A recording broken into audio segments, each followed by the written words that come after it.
ఈరోజు సరే ఏడాది పాలనలో భాగంగా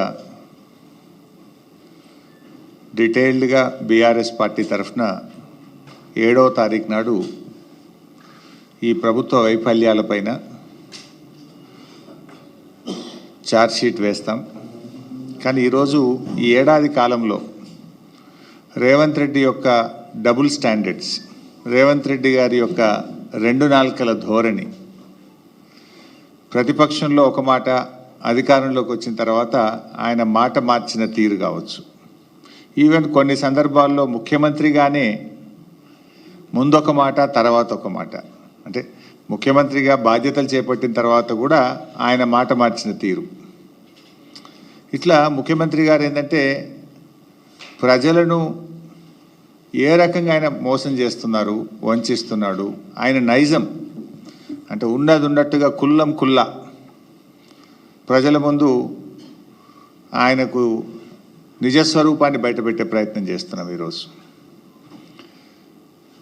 మనం జనరల్గా రెండు తలకాయల పాము గురించి అందరం విని ఉంటాం కదా. రెండు తలకాయల పామును చూసి మనం చాలా భయపడతాం, కానీ పాపం అదేమనది. రెండు తలకాయల పాము అది ఏమనదు, అదంత పెద్ద ప్రమాదకరం కాదు. రెండు నాల్కల ధోరణి కలిగిన మనుషులు ఉంటారు, రెండు నాల్కల మనిషి అంటాం, కానీ దాన్ని మనం పెద్దగా పట్టించుకోం.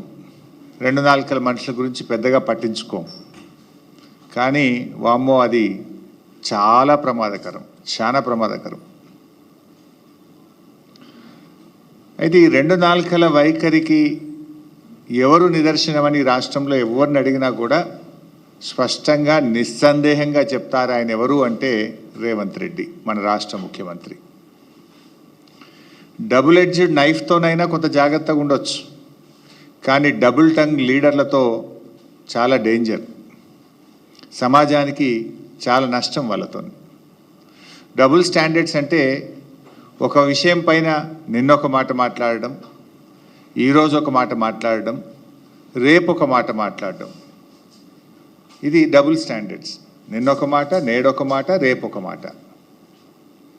ఇందులో రేవంత్ రెడ్డి గారు పిహెచ్డి చేసిండు, మాట మార్చడంలో, పూటకో మాట మాట్లాడడంలో పిహెచ్డి చేసిండు రేవంత్ రెడ్డి గారు.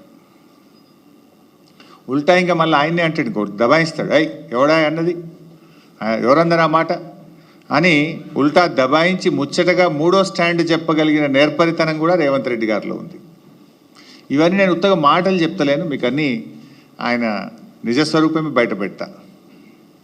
వాటం తీరు మాట మార్చడం, పూటకో పార్టీ మార్చడం కూడా రేవంత్ రెడ్డికి వెన్నతో పెట్టిన విద్య.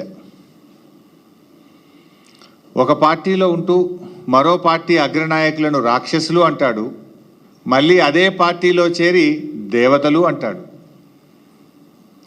రాక్షసులు అన్న నోటితోనే దేవతలని కూడా పొగుడుతాడు. సిగ్గు ఎగ్గు కానీ సంకోచం వ్యాకోచం ఏమీ లేకుండా రెండు తీర్లు కూడా కంఫర్టబుల్గా నిస్సిగ్గుగా మాట్లాడే తత్వం రేవంత్ రెడ్డిది. సో ఏడాది పాలన పూర్తయిన సందర్భంగా ఈ ఘనత వహించిన మన రాష్ట్ర ముఖ్యమంత్రి రేవంత్ రెడ్డి గారి డబుల్ స్టాండర్డ్స్కు సంబంధించిన కొన్ని విషయాలను శాంపుల్గా మీకు చూపిస్తాను. చూపించాలంటే ఇంకా చాలా ఉన్నాయి. ఇప్పుడే కూర్చుంటే మా లక్ష్మారెడ్డి అని ఒక 10 కొత్త పాయింట్లు చెప్పిండు నాకు. నేను కొన్ని ఇవాళ చూపిద్దాం అనుకున్నా, కానీ గిది ఉన్నది అని కొత్తగా చెప్పిండు ఇప్పుడు నాకు. నిజంగా అన్ని చూపించాలంటే రేపు పొద్దుగా దాకా చూపించచ్చు రేవంత్ రెడ్డి డబుల్ స్టాండర్డ్స్ మీద. కానీ యనుమల గారి కొన్ని ఆనిముత్యాలు ఇప్పుడు మీ ముందు ప్రదర్శిస్తాను. రైతు బంధు చూపించు బాబు. పంటలకే ఇస్తున్నావు, మూడో పంటకి ఎందుకు ఇస్తలేవు? పంటకు 5,000 ఎకరానికి ఇచ్చినావు, 2 పంటలకే ఇచ్చినది సన్నాసి రైతు బంధు. మరి 3 పంటలు పండిస్తే 3 సార్లు ఎందుకు ఇస్తలేవు రైతు బంధు? భూమి లేని ఉపాధి హామీ కూలీలకు కూడా సంవత్సరానికి 12,000 రూపాయలు ఇస్తామని చెప్పినాము. ఈ భూమి యజమానికి వస్తే కౌలు రైతుకు వస్తుంది. ఒకరికిచ్చి ఒకరికి ఎగ్గొట్టే విధానం లేదు. అది కౌలు రైతు మాట్లాడుకోవాల్సిన అవసరం ఉంది. మూడో పంటకి ఎందుకు ఇస్తలేవు? మీరు చూశారు, 2 పంటలకే ఎందుకు ఇస్తావు, 3 పంటలకు రైతు బంధు ఇవ్వాలన్నాడు. ఉన్న పంటకు ఎగబెట్టిండు కదా ఈ రేవంత్ రెడ్డి. ఇప్పుడు ఉన్న పంటకే రైతు బంధు ఎగబెట్టిండు. అంటే ఎన్నికల ముందు ఇంకో మాట చూశారు, కౌలు రైతుకు ఇస్తాం, రైతుకు కూడా ఇస్తామన్నాడు రైతు బంధు. కౌలు రైతుకి ఇచ్చినామని రైతుకు ఎగ్గొట్టం, రైతుకి ఇచ్చినామని కౌలు రైతుకు ఎగ్గొట్టం అన్నాడు ఆనాడు రేవంత్ రెడ్డి గారు. ఇవాళ ఏమంటున్నారు, అది కౌలు రైతు రైతు ఇద్దరు మాట్లాడుకోవాలి అని చెప్పి నిస్సిగ్గుగా మాట మార్చిన ఈ ప్రభుత్వ తీరు మీరు గమనించవచ్చు. ఇప్పుడు ఏమంటున్నారు, అధికారంలోకి రాగానే అది కౌలు రైతా వాళ్ళే తెలుసుకోవాలి, మాకు సంబంధం లేదన్నారు. ఆ రోజేమో కౌలు రైతుకు ఇస్తాం, రైతుకు ఇస్తాం, 3 పంటలకు రైతు బంధు ఇస్తా అన్నాడు. నిన్న మాట్లాడుతుండు సిగ్గు లేకుండా ముఖ్యమంత్రి. ఏం మాట్లాడుతుండు నిన్న,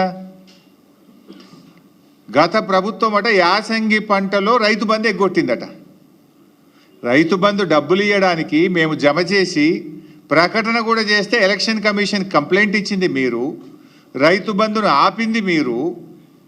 ఇంకా అప్పుడు నువ్వు రెచ్చిపోయి ఏమన్నావు, ఇప్పుడైతే 10,000 మేము వస్తే 15,000 రైతు బంధు వేస్తా అని ఎన్నికల్లో ప్రచారం చేసినావు. డిసెంబర్ 7వ తారీఖు నాడు నువ్వు ముఖ్యమంత్రిగా బాధ్యత తీసుకున్నావు. నాట్లు ఎప్పుడు పడతాయి తెలంగాణలో, డిసెంబర్ 7 తర్వాత 10 తర్వాత జనవరి దాకా పడుతుంటాయి నాట్లు. ఎప్పుడైనా డిసెంబర్, జనవరి, ఫిబ్రవరిలో రైతు బంధు వేసినాం. ఇప్పుడు నువ్వు ఎప్పుడు ఇస్తా అంటున్నావు రైతు బంధు, జనవరి 17వ తారీఖు తర్వాత రైతు బంధు ఇస్తా అంటున్నావు. డిసెంబర్ 7 నాడే నువ్వు ముఖ్యమంత్రి అయితివి, మరి నువ్వు ఇవ్వాలి కదా రైతు బంధు. ఇప్పుడు జనవరి 17కి ఇస్తా అంటున్నావు. జనవరి 17కు డిసెంబర్ 7కు మధ్య తేడా 40 రోజులు. అంటే రైతు బంధు ఎగ్గొట్టింది రేవంత్ రెడ్డి, నిస్సిగ్గుగా గత ప్రభుత్వం ఎగ్గొట్టిందని చెప్పగలిగిన నేర్పరితనం కూడా రేవంత్ రెడ్డిలో ఉంది. అంటే దొంగే దొంగ అన్నట్టు ఈయన ఎగ్గొట్టింది రేవంత్ రెడ్డి, రైతు బంధును ఆపింది రేవంత్ రెడ్డి, కేసీఆర్ ఎగ్గొట్టిండు, బీఆర్ఎస్ ప్రభుత్వం ఎగ్గొట్టిందని ఉల్టా చోర్ కోత్వాల్కు డాంటే అనే విధంగా మాట్లాడిండు. కరోనా వరుస 2 సంవత్సరాలు కరోనా వస్తే కూడా క్రమం తప్పకుండా 11 విడతల్లో 72,000 కోట్లు ఇచ్చింది కేసీఆర్ కదా.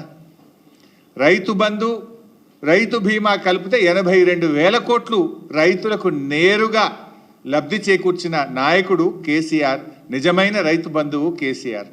నువ్వు అవి ఆపుకుంటా కొర్రీలు పెట్టి అంత కొడితే 20,000 కోట్లు ఇచ్చినావు. ఇంకా 11,000 కోట్ల రుణమాఫీ ఉన్నది. నువ్వు ఇచ్చిన 20,000 కోట్లు కేసీఆర్ గారు ఒక్క రైతు బంధు, రైతు బీమాకి ఇచ్చిన డబ్బు 82,000 కోట్లు. అంటే నీకంటే 4 రెట్లు అధికంగా ఇచ్చిండు కేసీఆర్ గారు. ఈ రకంగా రైతు బంధు విషయంలో 3 పంటలకు ఇవ్వాలన్న రేవంత్ రెడ్డి ఉన్న పంటకు ఎగ్గొట్టిన రేవంత్ రెడ్డి నిజస్వరూపం మీ ముందు పెట్టాం. అదేవిధంగా రెండవది బతుకమ్మ చీరలు. బతుకమ్మ చీరల్లో ఎట్లా మాట్లాడిండు, ఆయన నోటికి మొక్కాలి, చాలా గొప్ప సుభాషితాలు వల్లించిండు. ఒక్కసారి ఆ దివ్య ప్రవచనాలు చూద్దాం. ఒక మంచి డిజైన్ తో ప్రతి ఆడబిడ్డకు 2 చీరలు ఇస్తే 1,30 లక్షల చీరలు మంచి డిజైన్లతోని మంచి క్వాలిటీ. సరిగా రాలే బిడ్డ.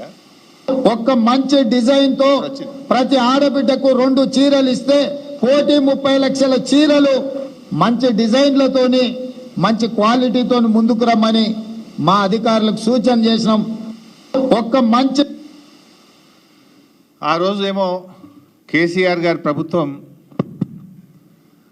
ప్రతి బతుకమ్మ పండుగ కూడా ఏ పేదింటి ఆడబిడ్డ కూడా పండుగ పూట పాత చీరలు కట్టుకోవద్దు, కొత్త చీర కట్టుకోవాలి, ఇటు చేనేత కార్మికులకు ఉపాధి దొరకాలని కేసీఆర్ గారు చీరలు ఇచ్చారు.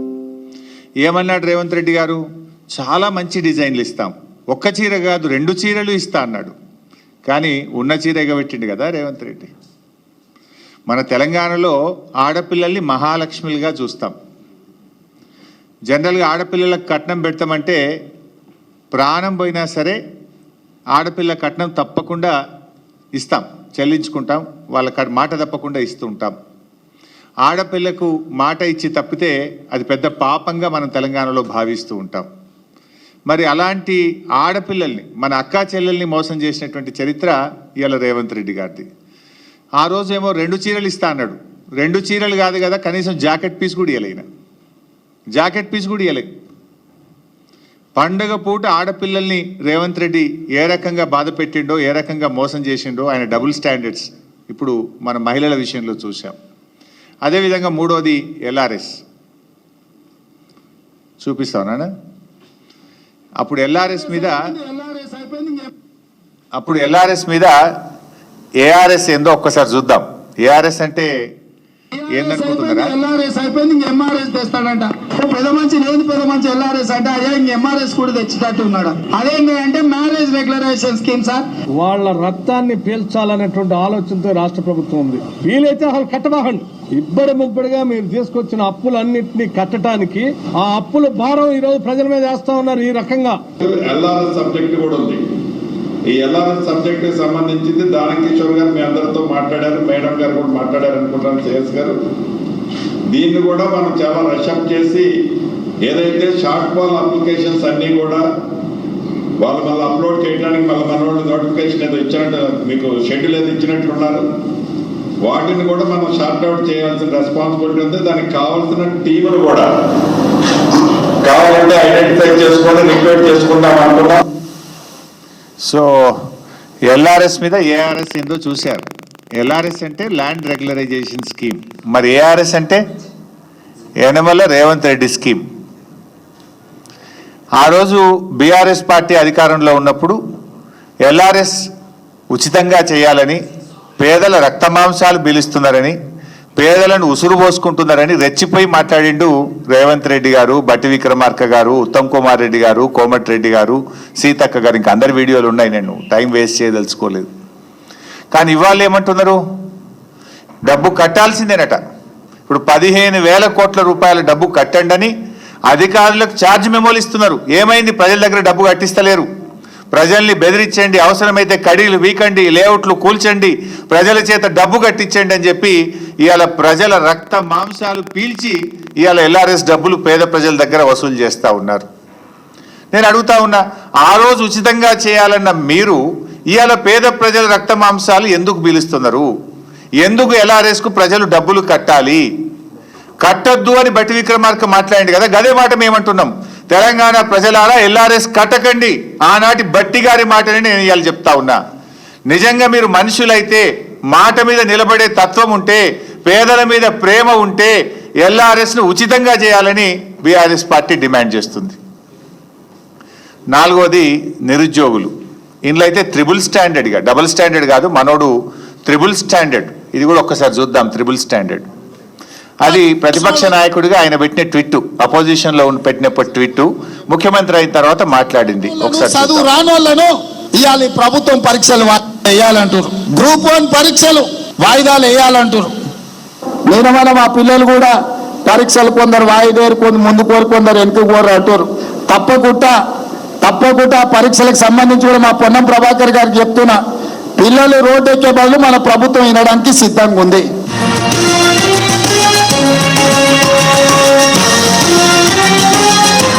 ఓకే. సో పోటీ పరీక్షల విషయంలో రేవంత్ రెడ్డిది డబుల్ స్టాండర్డ్ కాదు. ఆ రోజు ప్రతిపక్షంలో ఉన్నప్పుడు గ్రూప్ 2, గ్రూప్ 1 ఎగ్జామ్స్ కేసీఆర్ గారు పెట్టాలని నిర్ణయం తీసుకుంటే వాయిదా వేయాలి, 2 పరీక్షలు ఒక్కసారి ఎట్లా రాస్తారు అని చెప్పి ఈయన గారు ఆ రోజు మాట్లాడినాడు, ట్వీట్ పెట్టినాడు. మొన్న ముఖ్యమంత్రి అయిన తర్వాత ఇదే పిల్లలు అశోక్ నగర్లో రోడ్ల మీదకి వచ్చి పరీక్షలు వాయిదా వేయాలంటే ఇది ప్రతిపక్షాల కుట్ర అన్నాడు. తలకు మాసినోడే పరీక్షలు వాయిదా వేయాలంటారని, చదువు రానోళ్ళే పరీక్షలు వాయిదా వేయమంటారని నోటికి వచ్చినట్టు ఈయన మాట్లాడిండు. మళ్ళీ ఇప్పుడేం మీరే చూసిండ్రు, ఆ తలకు మాసినోడే వాయిదా వేయమంటాడు అని అన్నది రాష్ట్ర ముఖ్యమంత్రి రేవంత్ రెడ్డి. ఆ పరీక్షలు వాయిదా వేసింది రాష్ట్ర ముఖ్యమంత్రి రేవంత్ రెడ్డి. ఇప్పుడు ఎవడు తలకు మాసినోడే? ఇప్పుడు ఎవడు తలకు మాసినోడు? నువ్వే కదా అన్నావు, తలకు మాసినోడే వాయిదా వేయమంటాడని చెప్పి. మరి వాయిదా వేసింది కూడా నువ్వే కదా. అంటే ఈ రకంగా ఆయన కన్వీనియంట్గా ఎప్పుడు ఎట్లంటే ఎట్లా మాట్లాడడం, ఏదంటే అది మాట్లాడితే ప్రజలు నమ్ముతారనే విధంగా ఈ త్రిబుల్ స్టాండర్డు పరీక్షల వాయిదా విషయంలో, నిరుద్యోగుల విషయంలో మాట్లాడిండు. నిరుద్యోగుల విషయంలో ఇంకా చాలా విషయాలు కూడా ఉన్నాయి. మొదటి సంవత్సరంలోనే 2 లక్షల ప్రభుత్వ ఉద్యోగాలు ఇస్తామని చెప్పిండ్రు. 2 లక్షలు కాదు కదా, 10,000 కూడా వీళ్ళు ఇచ్చినవి లేవు. అన్నీ కేసీఆర్ గారు ఇచ్చిన నోటిఫికేషన్లే. అంతే తప్ప జాబ్ క్యాలెండర్ విషయంలో ఫెయిల్ అయినరు. నిరుద్యోగ యువకులను కూడా కన్వీనియంట్గా మోసం చేసిండ్రు. ఇక సర్వేల మీద ఆ రోజు కేసీఆర్ గారు చేసిన సమగ్ర సర్వే మీద ఏం మాట్లాడిండు, ఇప్పుడు ఆయన ఏం సర్వే చేస్తుండు, ఒకసారి అది కూడా చూద్దాం. ఆయన అడ్డమైన మన ఇంటికి పంపించి మన ఆస్తులు, మన ఖాతాలు, మన పిల్లలు, మన వివరాలన్నీ అడ్డమైన చేతిలో పెట్టమంటాడా? ఎవడన్నా బుద్ధుండేటోడు చేసే పనేనా? మెడకాయ మీద తలకాయ ఉన్నోడు ఎవడన్నా మంది వివరాలు మంది కాబట్టి ఎటువైనా పర్వాలేదని అనుకుంటున్నాడు. ఆ రోజేమో పచ్చ పార్టీలు ఉండయిన పచ్చ పార్టీలో ఉన్నప్పుడు మేము సమగ్ర సర్వే చేపడితే ఏ రకంగా మాట్లాడిండో చూసిండ్రు. ఇప్పుడు 3 రంగుల జెండాల పార్టీలో చేరి ఏ రకంగా సర్వే చేస్తుండో కూడా మనం చూస్తున్నాం. ఇప్పుడు అడ్డమైన ప్రశ్నలు అడుగుతున్నది ఎవడు? ఇవాళ సర్వేలు ఏమేమి అడుగుతుందో మీకు తెలియదా? బైసాబ్ మీ అందరి దగ్గర రాలేదా? నీ ఆస్తి ఎంత, నీకు మోటార్ సైకిల్ ఉందా, నీకు టీవీ ఉందా, నీ గ్రైండర్ ఉందా, నీ కారు ఉందా, నీ ట్రాక్టర్ ఉందా, నీకు భూమి ఉందా, నీ కొడుకు ఏం చేస్తుండని అడ్డమైన ప్రశ్నలు వేస్తున్నాడు ఎవడు? ఇప్పుడు మెడ మీద తలకాయ లేనోడు ఎవడు? ఆ రోజు ఏమన్నాడు? మెడ మీద తలకాయ లేనోడు ఎవడు? వాడు ఇట్లాంటి ప్రశ్నలు అడుగుతారా అన్నాడు. ఇప్పుడు చెప్పాలి రేవంత్ రెడ్డి గారు, అడ్డమైన ప్రశ్నలు వేస్తున్నోడు ఎవడు, మెడ మీద తలకాయ లేనోడు ఎవడో ఇవాళ ఆయన చెప్పాలి, ఆయనే సమాధానం చెప్పాలి. అంటే నువ్వు ఆ రోజు ఏం మాట్లాడినావు, ఈ రోజు నువ్వు అడుగుతున్న ప్రశ్నలు ఏంది, ఈ రోజు నువ్వు సర్వే రూపంలో ప్రజల్ని ఏ రకంగా ఇబ్బంది పెడుతున్నావు అన్నది ఆయన నిజస్వరూపం మనం ఈరోజు చూస్తూ ఉన్నాం ఆయనది. ఇక కూల్చివేతల విషయంలో కూడా ఉద్యోగస్తులు 200 గజాలు 400 గజాలు అలా కట్టుకుంటే జేసీబీలు పెద్ద పెద్ద మిషన్లు తీసుకెళ్ళి పాపం నేలమట్టం చేసిండు. క్రిమినల్ వేస్ట్, ఇసుక, సిమెంటు, మిగతాయి ఒకవేళ ఇర్రెగ్యులారిటీ జరిగినా రెగ్యులరైజ్ చేయడానికి చట్టంలో నిబంధన ఉంది. వాళ్ళేం దోపిడీ చేయలే, లేకపోతే వాళ్ళేం దేశద్రోహం చేయలే. వాళ్ళు అమాయకంగా కొనుక్కున్నారు, దాంట్లో కట్టుకున్నారు. ఒకవేళ అనుమతులు లేవనుకోండి, రెగ్యులరైజ్ చేయడానికి you have a certain rules and regulations. Criminal వేస్ట్గా మొత్తం ఉన్న బలంగా నేలమట్టం చేయాల్సిన అవసరం ఉందా సార్? ఇవాళ గవర్నమెంట్ స్కీమ్స్ అనౌన్స్ చేస్తుంది. మీరు గవర్నమెంట్ ల్యాండ్స్లో ఉంటే మీరు రెగ్యులరైజ్ చేయించుకోండి, మీరు బిల్డింగ్లు కట్టుకుంటే రెగ్యులరైజ్ చేయించుకోండి. ఇంకోటి, నువ్వు అయ్యప్ప సొసైటీ కాడికి ఒక ఫార్ములా ఇచ్చేది ఉండే, కట్ ఆఫ్ డేట్ ఇచ్చేది ఉండే.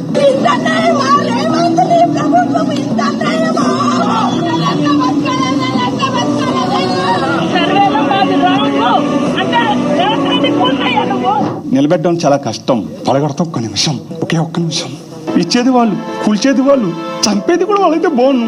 చంపేయండి, వదిలిపోద్ది. సిస్టమ్ ఏంటిది?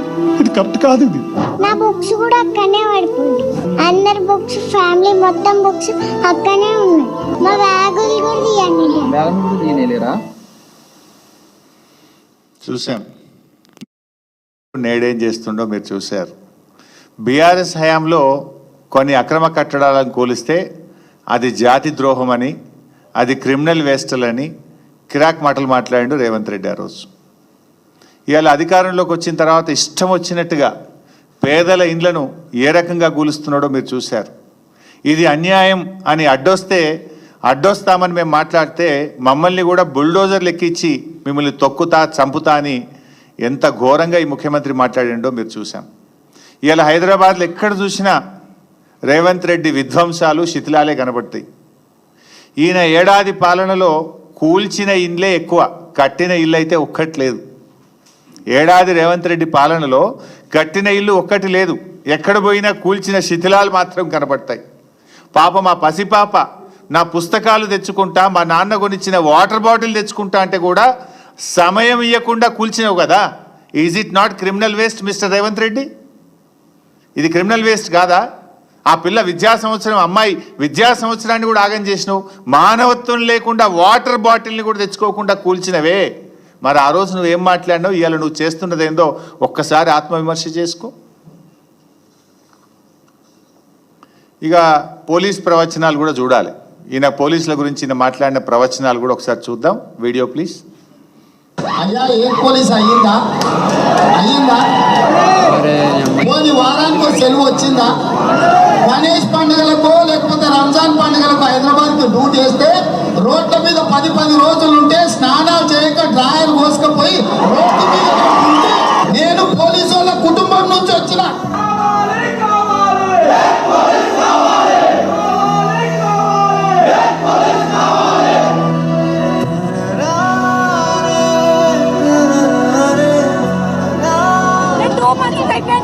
మా ఆయన నన్ను హాస్పిటల్ తీసుకోలేకపోతున్నాడు. నా బాబు 18 నెలలు.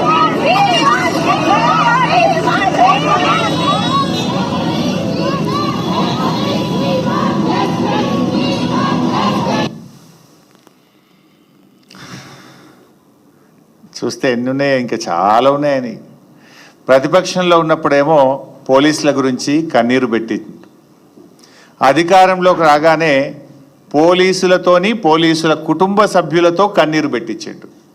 ఆనాడేమో మొసలి కన్నీరు, ఇప్పుడేమో ఆ కుటుంబాలతోని ఆ పోలీసులతో కన్నీరు పెట్టించిండు. ఆనాడేమో డ్రాయర్ కోసుకపోయిన బాధలు నాకు తెలుసు అన్నాడు. ఇప్పుడేమో రేవంత్ రెడ్డి గారు గుండెలు కోసుకపోయేంత బాధలు వాళ్ళతో బాధ పెట్టిస్తున్నాడు వాళ్ళకు. అప్పుడు తనది కూడా పోలీస్ కుటుంబమే అన్నాడు. ఇప్పుడేమో పోలీస్ కుటుంబాలను రాచి రంపాన పెడుతున్నాడు. ఏమడిగినరా పోలీసులు? వీ వాంట్ జస్టిస్ అన్నారు, వీ వాంట్ ఏక్ పోలీసింగ్ అన్నారు. అది వాళ్ళ డిమాండ్ కాదు. ప్రతిపక్షంలో ఉన్నప్పుడు నువ్వు ఇచ్చిన మాట, నీ మాట నిలబెట్టుకో రేవంత్ రెడ్డి. నువ్వు ఆ రోజు ఏ మాట ఇచ్చినవో అది నిలబెట్టుకో అని అడిగిన పాపానికి డిస్మిస్లు, సస్పెన్షన్లు, ఛార్జ్ మెమోలు ఇచ్చినావు. 39 మంది ఉద్యోగాలు కూడా బీకినావు. పోలీసుల చేత పోలీసుల కుటుంబ సభ్యుల్ని అరెస్ట్ చేయించిన ఘనత ఇది రేవంత్ రెడ్డిది. ఇది కాదా డబుల్ స్టాండర్డ్? నిజంగా నువ్వు పోలీస్ కుటుంబం నుంచి వచ్చిన వాడివైతే, చీమునెత్తురుంటే, మాట మీద ఉండేవాడివైతే ఏక్ పోలీసింగ్ చేయాలన్నా వద్దా? వాళ్ళు రోడ్ల మీదకి రాగానే హోంమంత్రిగా, ముఖ్యమంత్రిగా ఉన్న నువ్వు వాళ్ళను పిలిచి మాట్లాడి ఇచ్చిన మాట నిలబెట్టుకొని సమస్యను పరిష్కారం చేయాలి. కానీ వాళ్ళను అరెస్ట్ చేసినావు, డిస్మిస్ చేసినావు, ఉద్యోగాలు ఉడబీకి నీ యొక్క నియంతృత్వాన్ని చాటుకున్నావు. ఇది డబుల్ స్టాండర్డ్. ఇక మద్యం అమ్మకాల మీద ఈయన మాయదారి మాటలు కూడా ఒకసారి చూద్దాం. ఊర్లో 10 వార్డులు ఉంటాయి, 20 బెల్ట్ షాపులు అయినాయి. ఇవాళ ఇంట్లో ఆయనే తాగుపోతే కష్టం ఉంటే పిల్లగాడు కూడా తాగొచ్చినాక వాడినెక్కడ పట్టాలి, ఈయనెక్కడ పట్టాలి? వీళ్ళు చేసే మీరు కష్టం చేసి సంపాదించింది దాచిపెడితే రూపాయి బెల్ట్ షాప్ ఉంటే గట్టే పరిస్థితి వస్తే ఇక సంసారాలు ఏమన్నా బాగుపడతాయా? మీరు ఆలోచన చేయండి. ఇవాళ ఎవరైనా పిల్లగాడు తాగుపోతే అయితే పిల్లలు ఇస్తారా? మీరు ఆలోచన చేయండి అక్కలారా.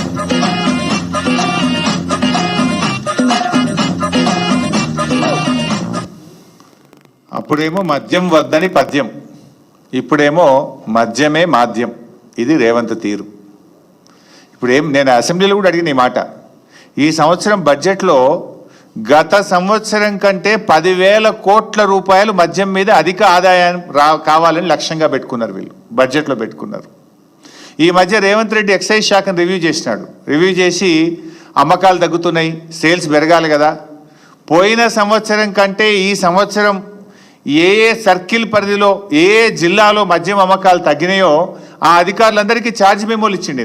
30 మంది ఎక్సైజ్ అధికారులకు, ఎక్సైజ్ సిఐలకు, ఎక్సైజ్ సూపరింటెండెంట్లకు మీ ఏరియాలో మద్యం తక్కువ అమ్ముతున్నది, మీరు అమ్ముతారా అమ్మారా అని ఛార్జ్ మెమోలు ఇచ్చిండు. వాళ్ళకు మిమ్మల్ని ట్రాన్స్ఫర్ చేస్తామో అని బెదిరించాడు. అంటే ఇప్పుడు ఎవడు తాగుబోతారు తెలంగాణ చేస్తుండ్రు రేవంత్ రెడ్డి? ఆనాడేమో గత ప్రభుత్వం మీద విరుచుకపడ్డావు.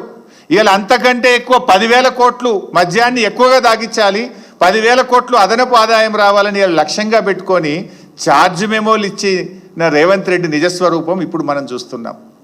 ఆనాటి స్వరూపం ఏంది, ఈనాటి నిజస్వరూపం ఈరోజు మన ముందు కనబడుతుంది. అంటే ఇవాళ బెల్ట్ షాపులు ఆ రోజు గ్రామానికి కోటి ఉంటే రేవంత్ రెడ్డి పాలనలో గల్లీకి ఒక బెల్ట్ షాప్ వచ్చింది. ఆడపిల్లల మంగళసూత్రాలు తెంపే కార్యక్రమం చేపడుతున్నాడు ఆయన. అంటే ఇప్పుడు వాళ్ళ ప్రాణాలు పోవా? తాగి వాళ్ళ లివర్లు పోవా? మరి నువ్వు మద్య నిషేధాన్ని తెస్తా క్రమంగా అన్నావు, కానీ నిషేధం తెస్తలేవు. ఇప్పుడు ఇంకా 10,000 కోట్లు ఎక్కువ తాగిచ్చే పని చేస్తుండు. ఇది మద్యం విషయంలో, మహిళల విషయంలో రేవంత్ రెడ్డి యొక్క మాయదారి మాటలు మనం చూసాం. ఇక అదేవిధంగా కాళేశ్వరం ప్రాజెక్టు మీరందరూ కూడా విన్నారు. చాలాసార్లు కూడా పదే ఒక అబద్ధాన్ని 100 సార్లు చెప్తే నిజమైద్ది అనేటువంటి రీతుల్లో కాళేశ్వరం గురించి ముఖ్యమంత్రి గారి గోబల్స్ ఎట్లా ప్రచారం చేశారో మీకు తెలుసు. ఒకవైపు ఏమో కాళేశ్వరం కూలైపోయింది, లేనే లేదు, 1,00,000 కోట్లు వృధా అయిందని మాట్లాడతాడు. మరోవైపు మీరు చూస్తున్నారు, మొన్న ఈ మధ్య ముఖ్యమంత్రి గారి రివ్యూ తర్వాత ప్రెస్ నోట్ వచ్చింది. మల్లన్న సాగర్ నుంచి హైదరాబాదుకు 20 టీఎంసీల నీళ్లు, మల్లన్న సాగర్ నుంచి మూసీ పునరుద్ధరణకు 5 టీఎంసీల నీళ్లు. మరి కాళేశ్వరం కూలైపోతే మల్లన్న సాగర్ నుంచి హైదరాబాద్ నీళ్ళు ఎట్లా వస్తాయి? మల్లన్న సాగర్ కాళేశ్వరంలో అంతర్భాగం కాదా? కొండపోచమ్మ సాగర్ మల్లన్న సాగర్లో అంతర్భాగం కాదా? ఆ మధ్య ఇంకా కొండా సురేఖ గారి వీడియో కూడా ఉంది, అది కూడా ఉంది. ఒకసారి చూసిన తర్వాత మాట్లాడదాం. కాళేశ్వరం కట్టడం కూలడం రెండూ జరిగిపోయినాయి. శ్రీ రంగనాయక సాగర్ జలాశయం కింద దాదాపు 1,10,000 ఎకరాలకు నీరు అందించేటువంటి కార్యక్రమం ఉంది. దీంట్లో ఎడమ కాలువ ఇప్పుడు మనం ఓపెన్ చేయడం జరిగింది. ఎడమ కాలువ నుంచి 70,000 ఎకరాలకు, అదేవిధంగా కుడి కాలువ నుంచి 40,000 ఎకరాలకు, ఎడమ సాగర్ నుంచి ఇప్పుడు నీళ్లను మేము విడిచిపెట్టడం జరిగింది.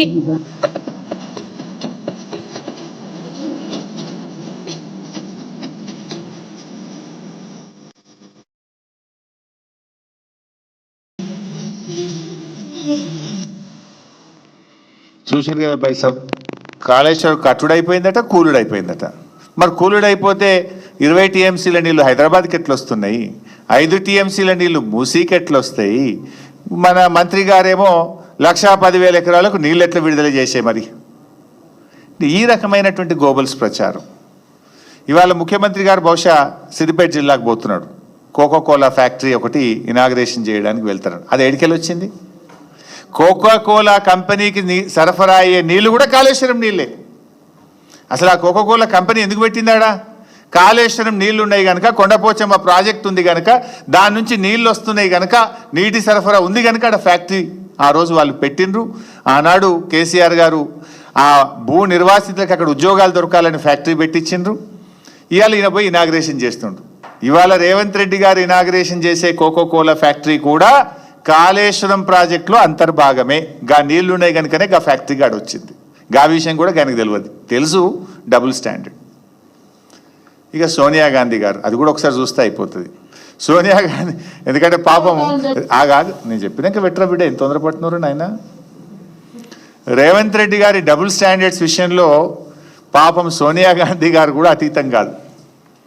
చివరికి ఆమె మీద కూడా తన 2 నాల్కల ధోరణి రేవంత్ రెడ్డి గారు ఎలా ప్రయోగించారో ఒక్కసారి చూద్దాం. బలిదేవత అని చెప్పి ఆమెకు బిరుదు ఇవ్వండి, అప్పుడు సరిగ్గా సరిపోతుంది. ఆమె నైజానికి, ఆమె చేసిన నీచమైన పనులకు 1000 మందిని బలి తీసుకున్నందుకు ఈ పార్టీ వాళ్ళు చేసే పనులు కూడా తెలంగాణ ప్రజలకు కళ్ళగట్టినట్టుగా ఉంటది. సోనియమ్మ అమ్మ, సోనియమ్మ అమ్మ, మా 4 కోట్ల తెలంగాణ బిడ్డలకు కన్న తల్లి. ఇప్పుడు కూడా చూసాం, ఇందులో కూడా అంతే. పచ్చ పార్టీలో ఉన్నప్పుడేమో బలిదేవత, 3 రంగుల జెండా పట్టంగానే అమ్మ, పెద్దమ్మ, అమ్మమ్మ, దేవత. అంటే ఆయన ఎప్పుడు ఎట్లయినా మాట మార్చగలుగుతాడు. అవసరమైతే కాళ్ళు పట్టగలుగుతాడు, అవసరం తీరితే కాళ్ళు బట్టి గుంజగలుగుతాడు.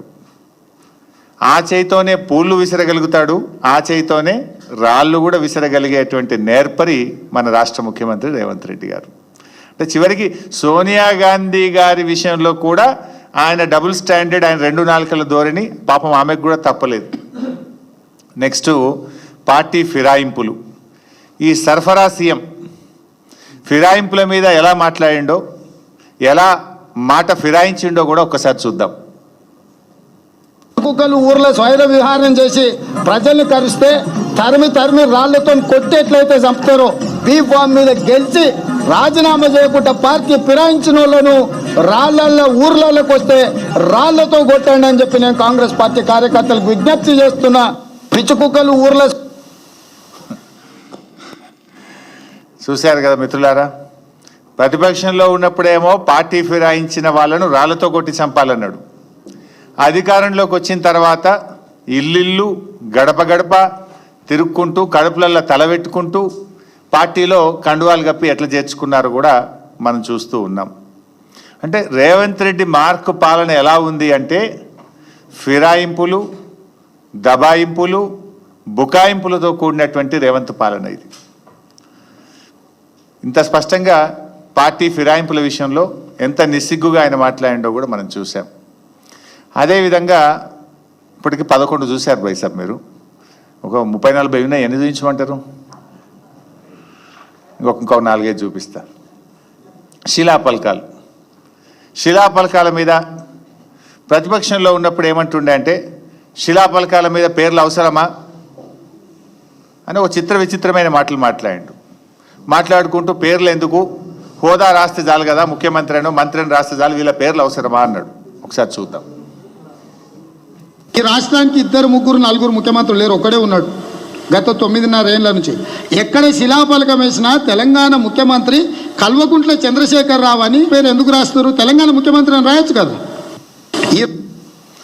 ఇప్పుడు ఏమైతుంది తెలుసా వైసాబ్, అప్పుడేమో పేరు రాస్తే పేరే వద్దన్నాడు, ఇప్పుడు ఫోటో పెట్టుకున్నాడు ఈయన. ఈ మధ్య మీరు ఎక్కడ శిలాఫలకాలు చూసినా రేవంత్ రెడ్డి పేరుతో పాటు ఆయన ఫోటో కూడా పెట్టుకున్నాడు. ఆయనాడేమో పేరే వద్దన్నాడు, ఇప్పుడు పేరు పక్కన ఫోటో పెట్టుకున్నాడు రేవంత్ రెడ్డి. ఇది డబుల్ స్టాండర్డ్. ఇది ఇక పేపర్ యాడ్లు. ఈ పేపర్ యాడ్ల విషయంలో కూడా ఆ రోజు దేశంలో అద్భుతమైన ప్రగతిని సాధించి తెలంగాణ జాతి సగర్వంగా ఈ దేశం ముందు తల ఎత్తుకునే విధంగా కేసీఆర్ గారు చేశారు. అత్యధిక స్థూల ఉత్పత్తి, అత్యధిక తలసరి ఆదాయము, నిరంతరాయ విద్యుత్ సరఫరా, ప్రతి ఇంటికి త్రాగునీటి సరఫరా, ఫ్లోరైడ్ రహిత రాష్ట్రము, అత్యధిక వరిధాన్య ఉత్పత్తి, ఇలా ఎన్నో గొప్ప కార్యక్రమాలు చేసి దేశం ముందు రాష్ట్రం యొక్క గౌరవాన్ని పెంచడానికి అప్పుడు మా ప్రభుత్వం ఏదో యాడ్స్ ఇస్తే ఆయన ఆ రోజు ఏం మాట్లాడిండో ఇవాళ ఏం చేస్తుండో ఒక్కసారి చూద్దాం. ఎట్లా ప్రకటనలు ఇస్తారు? ఎవరి తాత జాగీర్ ఇది? టీఆర్ఎస్ ఖాతాలో 1300 కోట్లు ఉన్నాయి, అందులోకి వెళ్ళి ఖర్చు పెట్టుకోమన్నారు. ఎవరు వద్దన్నారు? ఎట్లా ప్రకటనలు ఇస్తారు? ఎవరి తాత జాగీర్ ఇది? టీఆర్ఎస్ ఖాతాలో 1300 కోట్లు ఉన్నాయి. ఇప్పుడు చూస్తున్నారు కదా బైసాబ్, రోజు జాక్ పేజ్ యాడ్లు, ఇంకా ఉత్తుత్త యాడ్లు కూడా కాదు. ఇందిరాగాంధీ జయంతికి యాడే, రాజీవ్ గాంధీ వర్ధంతికి యాడే, ఉత్సవాల పేరు మీద యాడ్లే. రోజు మరి అడ్డగోలుగా ఎవరి జాగిరని ఇస్తున్నావు నువ్వు యాడ్లు? మరి ఎవరి డబ్బు? ప్రజల డబ్బును నువ్వు ఈ రకంగా నీ ప్రచారం కోసం ఏ రకంగా ఖర్చు పెడతావని మాకు అడగరాదా? అంటే మేమిస్తేనేమో బ్యాడ్ అట, ఆయన ఇస్తేనేమో యాడ్ అట. ఇది ఆయన 2 నాలుకల ధోరణి. అదేవిధంగా మూసీ విషయంలో ఆయన గారు ఏం మాట్లాడిందో కూడా మీ అందరికీ తెలుసు. ఇది ముఖ్యమంత్రి అయినాకనే మార్చిన మాట. ఇంక ఇది ప్రతిపక్షంలో ఉన్నది కూడా కాదు. మూసీ విషయంలో ముఖ్యమంత్రి అయినాకనే మాయా మచ్చింద్ర మాటలు చూస్తే అది నోరా మోరే అనిపిస్తుంది. ఒక్కసారి చూడండి. పరివాహక అభివృద్ధి కోసం 5 ఏళ్లలో 1,50,000 కోట్ల రూపాయలు 1,50,000 కోట్ల రూపాయలతోని ప్రణాళికలు సిద్ధం చేసి, మరి 1,50,000 కోట్లు అనేది ఎక్కడి నుంచి వచ్చింది? 1,50,000 కోట్లు అనేది ఎక్కడి నుంచి వచ్చింది? సుందరీకరణ అనేది ఎక్కడి నుంచి వచ్చింది? మూసి చూసింది కదా బైసాబ్, తన నోటితోని తానే 1,50,000 కోట్లని నొక్కి చెప్పిండు. మళ్ళీ ఆ తర్వాత 1,50,000 కోట్లు అనేది ఎక్కడి నుంచి వచ్చిందని మిమ్మల్ని అడిగిండు విలేకరుల సమావేశంలో. మిమ్మల్ని దబాయించిండు. అది ఎక్కడి నుంచి వచ్చింది, ఎవడు చెప్పిండు మీకు అని ఉల్టా దబాయించింది ఆయన. అంటే అనేది ఆయన్నే, ఉల్టా అడిగేది కూడా ఆయన్నే, దబాయించేది ఆయన్నే, మళ్ళీ బుకాయించేది ఆయన్నే, పుట్టించేటోడు ఆయన్నే, ప్రశ్నించేటోడు ఆయన్నే. అంటే ఎట్లా ఉంటుంది ఈయన తీరంటే, ఇది వెనకటికో సామెత ఉంటుంది, చెప్పటోనికి చెవుడైనా వినటోనికి వివేకం ఉంటుంది అనే ఒక సామెత ఉంది. కనీసం ఆ ఇంగిత జ్ఞానం కూడా రేవంత్ రెడ్డి గారికి లేకపోయింది. నేనే చెప్పినాను కనీసం ఉండాలి కదా ఆయనకు. ఇక అప్పట్లో మా ప్రభుత్వంలో కొంతమంది కొత్త రాష్ట్రం ఏర్పడ్డది, కొంతమంది సలహాదారులు అవసరమని ఆనాడు మా ప్రభుత్వం కొంతమంది సలహాదారులను పెట్టుకున్నది. ఆ రోజు ఈయన కోర్టులో కేసేసిండు. అసలు ఇంతమంది సలహాదారులు అవసరమా? వీళ్ళ క్యాబినెట్ ర్యాంక్ ఎట్లా ఇస్తారు? వీళ్ళకి స్టేట్ మినిస్టర్ ర్యాంక్ ఎట్లా ఇస్తారు? ఈ సలహాదారులంతా వేస్టు అని స్వయంగా రేవంత్ రెడ్డి మన హైకోర్టులో కేసు వేసిండు. ఆ కేసు ఈరోజు కూడా నడుస్తుంది. Still that matter is pending in the high court. మరి సలహాదారులు వద్దని, సలహాదారులకు క్యాబినెట్ ర్యాంక్ ఇవ్వొద్దని హైకోర్టులో కేసు వేసేటప్పుడు మనం ఏం చేస్తాం? ప్రమాణం చేస్తాం. విల్ గివ్ ఎన్ అఫిడవిట్ ఏమిస్తాం? రాజ్యాంగం మీదనో దేవుడి మీదనో ప్రమాణం చేసి మనం అఫిడవిట్ ఇస్తాం. నేను చెప్పేదంతా నిజం, నేను చెప్పేదంతా కూడా నాకు తెలిసి నేను కరెక్టే అని అఫిడవిట్ ఇస్తాం హైకోర్టులో. అఫిడవిట్ ఇచ్చి హైకోర్టులో వేసిన రేవంత్ రెడ్డి ఇలా ఏ రకంగా సలహాదారులను అపాయింట్ చేసిండు, పార్టీ ఫిరాయించిన వాళ్ళకు కూడా క్యాబినెట్ ర్యాంకులు ఇచ్చుకుంటా ఏ రకంగా సలహాదారులు ఇచ్చిండో మీకు తెలియదా by sir? Is it not double standard? ఒకసారి అది కూడా చూద్దాం. అది హైకోర్టు కేసు లెఫ్ట్ సైడ్, ఇటువైపు ఏమో క్యాబినెట్ ర్యాంక్ ఆర్డర్, ఈ ప్రభుత్వం ఇచ్చిన ఆర్డర్.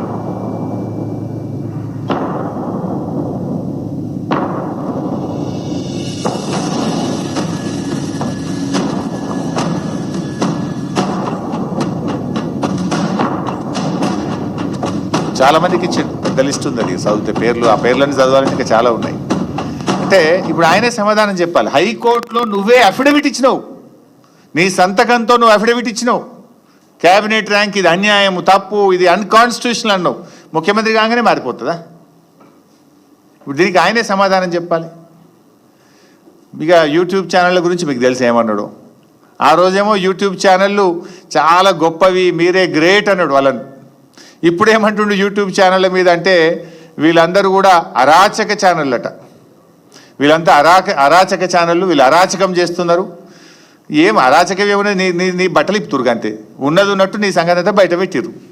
నీ తప్పుడు విధానాలను, నీ ద్వంద్వ వైఖరిని, నీ ప్రభుత్వం చేస్తున్న అడ్డగోలు వ్యవహారాలను బయట పెడితే ఇవాళ వాళ్ళను అరాచక ఛానళ్ళు అనే బిరుదిచ్చి వాళ్ళ మీద అక్రమంగా కేసులు పెడుతుండు. అది కూడా ఒక్కసారి చూద్దాం.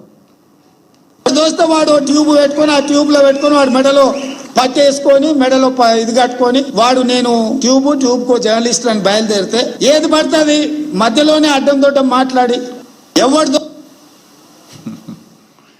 ఇది యూట్యూబ్ల మీద ఆ రోజు వాళ్ళనే ఎంబడబెట్టుకొని తిరిగిండు. యూట్యూబ్ ఛానల్ ఇనాగ్రేషన్ చేసిండు, మీరే గొప్పవాళ్ళు అన్నాడు. కథం కుర్చీలో కూర్చోగానే మాట మార్చాడు. ఇక ప్రజాస్వామ్య పునరుద్ధరణ, అభయహస్తం వాళ్ళ మేనిఫెస్టోలో మొట్టమొదట చెప్పినటువంటి హామీ ప్రజాస్వామ్య పునరుద్ధరణ. ఈయననే చెప్పిండు. సోనియా గాంధీ గారు 6 గ్యారంటీలు ఇచ్చారు, నేను 7వ గ్యారంటీ ఇస్తున్న ఈ రాష్ట్ర ప్రజలకు. మా పాలనలో నిర్బంధాలు ఉండవు, అణిచివేతలు ఉండవు, ప్రజాస్వామ్యం అద్భుతంగా ఉంటుందన్నాడు. నిజంగా ఈయన ఏడాది పాలనలో ఏమున్నాయి ఈరోజు?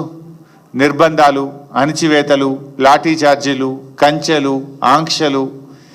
చివరికి మా పార్టీ మహబూబాద్లో మీటింగ్ పెట్టుకుంటామంటే కూడా నువ్వు అనుమతి ఇవ్వలే కదా, హైకోర్టుకు పోయి తెచ్చుకున్నాం కదా. పోలీసులు బాధ చెప్తే వాళ్ళని సస్పెండ్ చేస్తేవి, డిస్మిస్ చేస్తేవి. నిరుద్యోగ యువత మాకు అన్యాయం అవుతుంది, జీవో 29 రద్దు చేయండి, ఎస్సీ ఎస్టీ బీసీలకు అన్యాయం అవుతుందంటే వాళ్ళ వీపులను కమిలిపోయేటట్టు చితకబాదితివి. లగచర్లలో గిరిజనులు మా భూములు మాకు కావాలని గిరిజనులు రోడ్ల మీదకి వస్తే అర్ధరాత్రి పూట ఆ మహిళల్ని తొక్కుకుంటూ పోయి ఇవాళ గిరిజనులను అరెస్ట్ చేస్తేవి. అంటే ఒక టెర్రరిస్టులను చేసినావు నువ్వు లగచర్లను. అంటే ఈ రకంగా చివరికి ప్రజా సంఘాలు, మన సోదరిమణి సంధ్య గారు వారి బృందం లగచర్లకు మేము పోయి చూడడానికి వెళ్తామంటే వాళ్ళ బట్టలు చిరిగిపోయినాయి కదా. పోలీసులు చివరికి ఆ రోజేమో వాడుకున్నావు నువ్వు వాళ్ళను, ఆ రోజు వాళ్ళని అద్భుతంగా చాలా గొప్ప వాళ్ళన్నావు, వాళ్ళని ఉపయోగించుకున్నావు, కాంగ్రెస్ పార్టీ అధికారంలో రావడానికి అన్ని రకాలుగా ఉపయోగించుకున్నావు. కానీ ఇలా ఒక ఫ్యాక్ట్ ఫైండింగ్ కమిటీగా కొన్ని మహిళా సంఘాలు కలిసి లగచర్లకు పోతుంటే వాళ్ళ బట్టలు చిరిగిపోయేటట్టుగా పోలీసులు వాళ్ళని హ్యాండిల్ చేసిండ్రు. ఇది ప్రజాస్వామ్యం, రేవంత్ రెడ్డి ప్రజాస్వామ్యం. ఒకసారి ఆ ప్రజాస్వామ్యం మీద కూడా ఆ రోజు ఆయన ఏం మాట ఇచ్చిండో, ఈరోజు ఏం జరుగుతుందో కూడా చూద్దాం. Whoever have given guarantees, so Sonia Gandhi ji has given guarantees on September 17, 2023, 6 guarantees. Plus I have given one more guarantee, 7th guarantee, that is democracy, revival of democracy.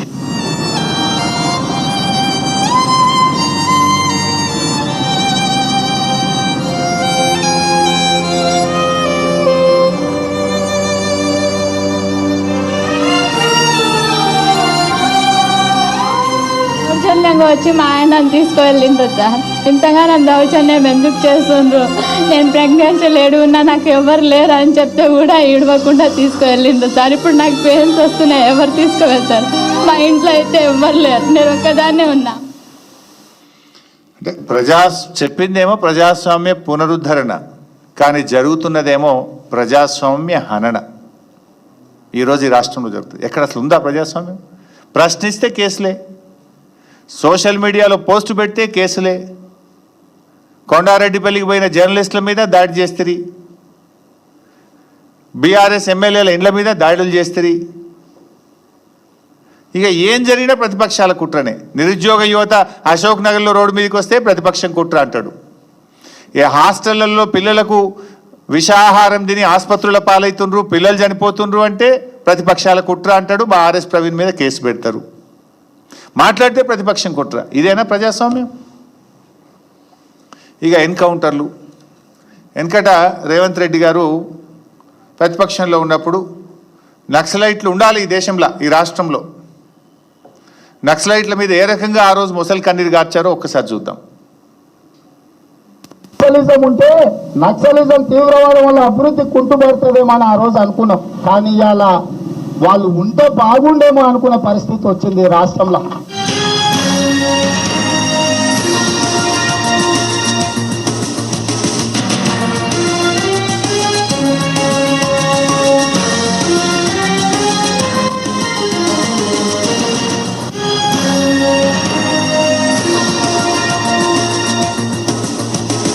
ఆ రోజేమో నక్సలైట్లు ఉంటే బాగుండు అన్నాడు, ఇవాళ నక్సలైట్లు ఉండకపోతే బాగుండు అంటుండు.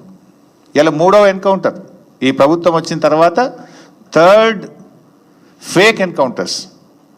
ఇది వాళ్ళ కుటుంబాలు చెప్తున్నారు, మనం పేపర్లలో చూస్తున్నాం, వార్తలు టీవీల్లో చూస్తున్నాం, దాని వెనక ఏం జరిగింది అనేటువంటి వార్తలు మనం చదువుతున్నాం. అంటే ఆ రోజు ఒక మాట, ఇవాళ ఒక మాట. అంటే ఇట్లా చెప్పుకుంటూ పోతే ఇంకా 20-30 ఉన్నాయి. I don't want to take much time, but release చేస్తా, వీడియోలన్నీ కూడా మీకు రిలీజ్ చేస్తాయి, ఇంకా చాలా ఉన్నాయి. అంతెందుకే మొన్న ఎప్పుడో సిపిఐ పార్టీ వాళ్ళు ముఖ్యమంత్రి కలవడానికి పోయినరు, లెఫ్ట్ పార్టీలు. నేను పేపర్లో చూసిన, ఏంది మన లగచెర్లలో ఫార్మాసిటీ నోటిఫికేషన్ రద్దు చేయండి అంటే, ఎవరు చెప్పిండండి మీకు ఫార్మాసిటీ నోటిఫికేషన్, ఎవరు చెప్పిండు మీకు అని ఉల్టా దబాయించిండు వాళ్ళని. ఇప్పుడు ఏమైంది, ఫార్మాసిటీ నోటిఫికేషన్ రద్దు చేసిండు, మళ్ళీ ఇండస్ట్రీ నోటిఫికేషన్ ఇచ్చిండు. పేపర్లలో మీకు వచ్చిన ప్రెస్ రిలీజ్ ఏముందండి, మీకు ఎవరు చెప్పారండి ఫార్మాసిటీ అని ఆయనే దబాయించిండు లెఫ్ట్ పార్టీలు పోతే. మళ్ళీ తెల్లారు చూస్తే అట్లాగా చెప్పుకుంటూ పోతే చాలా ఉంటాయి. మన మహబూబ్నగర్ మీటింగ్లో మీరు చూసి ఉంటారు, ముఖ్యమంత్రి లేచి 7 లక్షల కోట్లు అప్పు అన్నాడు, 5 నిమిషాలకే బట్టి విక్రమార్క మాట్లాడి 8 లక్షల కోట్లు అప్పు అంటాడు. ఇక మొక్కాల వాళ్ళ నోటికి. అసెంబ్లీలోనే చెప్పినది 4,26,000 కోట్లే, మీరు అన్ని అబద్ధాలు చెప్తుంటారు, నేను బహిరంగ చర్చకు సిద్ధమంటే దాని మీద నోరు మెదపరు. ఈ రకంగా ఇంకా చాలా చాలా ఈయన నిజ స్వరూపాలు, చాలా చాలా స్వరూపాలు ఉంటాయి ఈయనకు, అపరిచితుడైన. అంటే జనరల్గా రాజకీయ నాయకులు అనేవాళ్ళు ఆదర్శంగా ఉండాలి. ప్రజలు నిశితంగా మనను పరిశీలిస్తూ ఉంటారు. ప్రజాస్వామ్యంలో మనం అనుకుంటాం కానీ ప్రజలు చాలా చాలా నిశితంగా మనను పరిశీలిస్తుంటారు. రాజకీయ నాయకులు ఒళ్ళు దగ్గర పెట్టుకొని చాలా బాధ్యతగా మాట్లాడాలి, బాధ్యతగా మెదగాలి. ఇవాళ రేవంత్ రెడ్డి స్టైల్ ఎట్లుంటుందంటే, నేనంటలే నీ మాట, ఆయన అన్న మాటనే అమెరికాలో మాట్లాడి అదొక్క వీడియో చూపిస్తా లాస్ట్గా, మీకు కూడా బోర్ అయిద్దేమో. ఆయన ఏమంటే, ఆయన జనరల్గా ప్రజలు పిచ్చోళ్ళు, మనం ఏదైనా మాట్లాడొచ్చు, నాలుకే కదా, నరం లేని నాలుక, ఏదన్నా మాట్లాడొచ్చు, ఎటన్నా తిప్పొచ్చు అని రేవంత్ రెడ్డి గారు త్రికరణ శుద్ధిగా నమ్మి ఆయన ఆచరిస్తుండు అని అనిపిస్తూ ఉంటుంది. ఆయన ఒకసారి అమెరికాలో మాట్లాడి అదొక్క వీడియో చూసిన తర్వాత నేను ముగిస్తాను, ఒక్కొక్క 2 మాటలు చెప్పి ముగిస్తాను. అది కూడా ఒకసారి. మా చేత మోసపోవాలని ప్రజలు కోరుకుంటున్నారు. సరే, వాళ్ళని కోరుకున్నప్పుడు మాదే ఉంది, రోగి కోరుకున్నది అదే, డాక్టర్ ఇచ్చింది అదే అన్నట్టు ఉంది వ్యవహారం. మా చేత మోసపోవాలని ప్రజలు కోరుకుంటున్నారు. సరే, వాళ్ళని కోరుకున్నప్పుడు మాదే ఉంది, రోగి కోరుకున్నది అదే, డాక్టర్ ఇచ్చింది అదే అన్నట్టు ఉంది. అంటే మోసం చేయడం మాకు అలవాటు, మోసపోవడం ప్రజలకు అలవాటు అని నిస్సంకోచంగా చెప్పిండు రేవంత్ రెడ్డి గారు. అది ఇక్కడ మాత్రం డబుల్ స్టాండర్డ్ లేదండి, ఉన్నది చెప్పినట్టు ఆయన మనసులోనే చెప్పిండు, దీని మీద మాట మార్చలే. ఈ రకంగా అంటే ముఖ్యంగా నా ప్రయత్నం వల్ల కూడా రేవంత్ రెడ్డి నిజస్వరూపాన్ని ప్రజలకు చూపించాలన్నదే నా ప్రయత్నం, మీ ద్వారా ఈ రాష్ట్ర ప్రజలకు చూపించాలన్నదే నా ప్రయత్నం. చైతన్యవంతులైనటువంటి ప్రజలు ఇకనైనా ఇలాంటి 2 నాల్కల ధోరణి కలిగిన నాయకులను నమ్మి మోసపోవద్దని, మోసపోతే ఎలా గోసపడుతున్నామో మనం చూస్తున్నాం. ఏం కోల్పోయారు అని ఈయన మాట్లాడుతున్నాడు. రైతు బంధు కోల్పోలేదా, కేసీఆర్ కిట్ కోల్పోలేదా, బతుకమ్మ చీరలు కోల్పోలేదా, ప్రజాస్వామ్యం కోల్పోలేదా, ఎన్నని చెప్పమంటావు? చెప్తాను, అది 7వ తారీఖు నాడు ఇంకా చాలా డీటెయిల్గా, ఇంకా చాలా వివరంగా నీ ఏడాది పాలన గురించి చాలా వివరాలు ఉన్నాయి, అవి కూడా చెప్తాం. తెలంగాణ ప్రజలకు ఈ ఏడాది కాలంలో అనుభవంలోకి వచ్చిందల్లా కూడా మోసం, దగ, నీ 2 నాల్కల ధోరణి. ఇలా పిల్లలు కూడా చూస్తే, ఎక్కడ టీవీ చూస్తే పిల్లలు చెడిపోతారు అని ఛానల్ మారుస్తున్నారు తల్లిదండ్రులు. రేవంత్ రెడ్డి స్క్రీన్ మీద కనబడంగానే ఛానళ్ళు మార్చే పరిస్థితి వచ్చింది. నీ భాష కానీ, నీ వ్యవహార శైలి, నువ్వు మాట్లాడుతున్న తీరు, ఇవాళ కుటుంబాలు భయపడుతున్నాయి. మా పిల్లల మీద ఈ ప్రభావం ఎంత పడుతుందో అని కూడా బాధపడే పరిస్థితి వచ్చింది. అంటే రేవంత్ రెడ్డి గారిని నమ్మితే ఏమైంది అంటే, అన్న వస్త్రానికి పోతే ఉన్న వస్త్రం పోయింది అన్నట్టు అయిపోయింది ఈరోజు. సో నేను చూపించింది, నేను చెప్పే ప్రయత్నం అంతా కూడా ఈ ఏడాది పాలనలో ఎడతెగని వంచనకు నిలువెత్తు నిదర్శనాలు ఇవన్నీ. ఇది ఆత్మవంచన చేసుకోవడమే. ఒక నాయకుడు అనే వ్యక్తి ఏదైనా ప్రజలకు మాట ఇస్తే, ప్రతిపక్షంలో ఉన్నప్పుడు మాట్లాడితే దాన్ని నిలబెట్టుకునే ప్రయత్నం చేయాలి. ఇవాళ నీ మాటలే కదా, నువ్వు రెచ్చగొట్టే ప్రజల్ని నేను ఇది చేస్తా అది చేస్తా అని చెప్పి నువ్వు ఈ రకంగా అధికారంలోకి వచ్చినావు. కానీ ఇలా అధికారంలోకి వచ్చినాక ఎట్లా మాట మారుస్తున్నావో కూడా ఇలా రాష్ట్ర ప్రజలు గమనించాలని చెప్పి కూడా కోరుకుంటూ ఇంత ఓపికగా విన్నందుకు మీ అందరికీ ధన్యవాదాలు.